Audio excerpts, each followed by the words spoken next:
Restart. मित्रांनो, आज आपण एक स्थूल वाचन बघणार आहोत आणि ह्या स्थूल वाचनाचे लेखक आहेत डॉक्टर अनिल काकोडकर. या पाठाचे नाव आहे मोठे होत असलेल्या मुलांना. तर या पाठामध्ये लेखकाने भारतामध्ये राहणाऱ्या मुलांसाठी एक पत्र लिहिलेले आहे आणि या पत्रामध्ये त्यांनी आपले 2 अनुभव सांगितलेले आहेत. तर ते 2 अनुभव कोणकोणते ते आपण बघणार आहोत. पण त्यापूर्वी मित्रांनो, आपण जर माझा हा व्हिडिओ पहिल्या वेळेस जर बघत असाल तर त्याला आपण जरूर सबस्क्राईब करावा. तर लेखकाने सांगितलेले 2 अनुभव कोणकोणते ते आपण बघणार आहोत. तर त्यामध्ये पहिला अनुभव आपण बघूया. तर लेखक म्हणतात की जब फर्स्ट टाइम मेरा इंजीनियरिंग कंप्लीट करने के बाद में बार्क में ट्रेनिंग करने के लिए चले गया. तो बार्क का मतलब क्या है? बार्क मतलब Bhabha atomic research centre. Marathi में बोलेंगे उसको भाभा अनुसंशोधन केंद्र. तो ये नाम से ये ट्रस्ट को, ये संस्था को जाना जाता है. और होमी भाभा यांनी भारतातील अणुसंशोधना पाया घातला. और डॉक्टर होमी भाभा इन्होंने ये मानखुर के आगे जो अणुशक्ति नगर है यहाँ पे BRC ये संस्था स्थापन की थी. और ये संस्था जब स्थापन की थी तब ये संस्था बहुत छोटी थी. लेकिन जब छोटी थी और लेखक फिर उनका इंजीनियरिंग कंप्लीट होने के बाद में वो ट्रेनिंग के लिए जब चले जाते तो वहाँ पे लेखक जब गए थे तब ये कंपनी को शुरू करके, ये संस्था को शुरू करके 7 साल हो गए थे. लेकिन लेखक के साथ में कम से कम 100 बच्चे लोग गए थे, लड़के और लड़कियां, क्योंकि वहाँ पे उनका ट्रेनिंग का काम चालू था. और ट्रेनिंग के लिए जब ये लोग चले जाते तो उस टाइम जब ट्रेनिंग पे जब चले जाते तो वहाँ पे डॉक्टर भाभा 3-4 बार ये BARC में विजिट देने के लिए आए थे.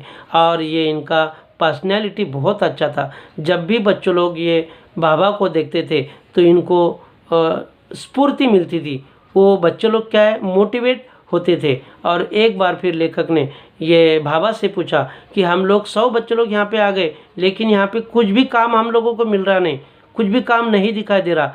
उसी टाइम भाभा लेखक को बताते, आप लोग सब लोग क्या करना है कि जो भी हाथ काम में आएगा कुछ ना कुछ संशोधन करते रहना है, कुछ ना कुछ रिसर्च करते रहना है. और रिसर्च करते टाइम कुछ कितना भी गवर्नमेंट का अगर खर्च आएगा तो उसके बारे में आपको बिल्कुल टेंशन लेने की ज़रूरत नहीं, चिंता करने की ज़रूरत नहीं. खाली इतना ही आपको करना है कि खुद का काम खुद करना चाहिए. और इसी तरह जब बड़े बॉस ने उनको बता दिया तो फिर लेखक ने सोचा कि अपना खुद का काम खुद करेंगे तो ज़रूर कुछ ना कुछ काम निकलेगा. लेकिन अपने देश में ये प्रवृत्ति है सभी लोगों में, जब तक कि बॉस अपने को कोई कुछ काम बताता नहीं तब तक कि अपन काम करते नहीं. ये प्रवृत्ति है. प्रवृत्ति मतलब अपना स्वभाव. अब ये स्वभाव मतलब अपना एटीट्यूड. तो ये एटीट्यूड है, ये स्वभाव जो है अपना कम होना चाहिए. और लेखक ने ये भी बताया कि जब तक के बच्चे लोग छोटे रहते तो छोटे बचपन में माँ बाप की उंगली चल के वो सीखते रहते, चलते रहते. लेकिन जब आदमी बड़ा हो जाता है, जब कॉलेज में बच्चा जाता है तो उसका खुद काम करने में उसको सक्षम बनना चाहिए, उसको एक्टिव बनना चाहिए. और जब तक ये एक्टिव नहीं बनेगा तब तक के आगे जाने का वो रास्ता वो ढूंढ नहीं सकता. और ये आगे जाने का रास्ता जब कोई भी लड़का खुद का काम खुद करेगा तो आगे जाने का रास्ता वो ज़रूर ढूंढ सकता है. तो पहला एक्सपीरियंस लेखक ने अपने बच्चों लोगों के साथ में शेयर किया लेटर में कि खुद का काम खुद करना चाहिए. सेकंड वाला एक्सपीरियंस लेखक बताते, जब लेखक उनका इंजीनियरिंग कंप्लीट होने के बाद, पूरी होने के बाद में जे भाभा एटॉमिक रिसर्च सेंटर में जब ज्वाइन हो जाते, जब नौकरी करने के लिए चले जाते तो फर्स्ट टाइम उनको मेटलाइजिंग के ऊपर काम करने का मौका दिया जाता है. मेटलाइजिंग ये लोखंड का काम होता है, लोखंड काटने का, ऐसे बहुत सारे उसका काम, उसके ऊपर आवरण डालना है, कुछ वेल्डिंग करना है, ये सब काम करना पड़ता है. और मेटलाइजिंग के ऊपर BARC में यंत्र सामग्री, मशीनरीज बहुत सारी रहने के बाद में भी अभी तक वहाँ पे मेटलाइजिंग के ऊपर किसी भी इंजीनियर ने काम करने का चांस नहीं लिया था. लेकिन लेखक वहाँ पे जब चले जाते और इनको मेटलाइजिंग के ऊपर काम करने का मौका मिलता है तो लेखक ने भी सभी लोगों की तरह अपने बड़े बॉस से, सीनियर से पूछा कि मुझे अगर मेटलाइजिंग के ऊपर अगर काम करना है तो मुझे वेल्डर की ज़रूरत है, मुझे फोरमैन की ज़रूरत है। फोरमैन मतलब वर्कर लोगों के ऊपर ध्यान देने वाला, जैसा अपन उसको सुपरवाइज़र बोलेंगे। तो लेकिन लेखक को मेटलाइजिंग के ऊपर काम करने के लिए ना वेल्डर दिया जाता है ना फोरमैन दिया जाता है। क्यों? क्योंकि लेखक के सीनियर ने उनको बताया था कि आपको अगर मेटलाइजिंग के ऊपर काम करना है तो आपको खुद को करना पड़ेगा, क्योंकि जब तक आपको खुद को ये काम नहीं आएगा तब तक ये आपको ये फोरमैन या वेल्डर हम लोग नहीं देने वाले। और अपने सीनियर ने ये उनको काम बताने के बाद में फिर उन्होंने अपना काम शुरू कर दिया और धीरे धीरे बड़ी मेहनत से, बड़ी लगन से मेटलाइजिंग के ऊपर लेकर काम करने लगे थे। और बाद में धीरे धीरे उन्होंने अपने काम का विस्तार बढ़ा दिया, व्याप्ति बढ़ा दी। और ये सब करने के बाद में फिर सीनियर ने उनका काम देखने के बाद में ये सीनियर लोगों को पता चला कि ये लेखक अभी इंजीनियरिंग का काम परफेक्ट हो गया है, मेटलाइजिंग का काम पूरा परफेक्ट कर सकता है।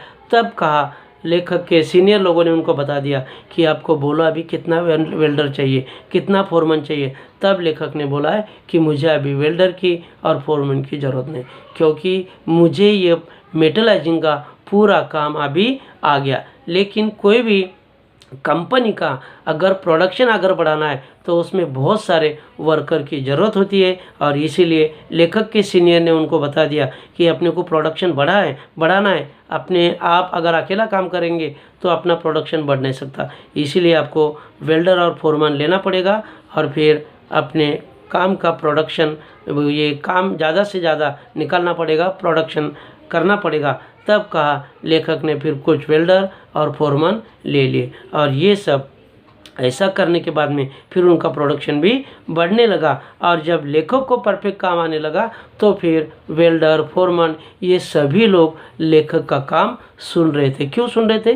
क्योंकि ऑलरेडी लेखक इंजीनियरिंग हो गए थे और इंजीनियरिंग करने के बाद में उन्होंने बहुत दिन तक के मेटलाइजिंग के ऊपर खुद काम किया था।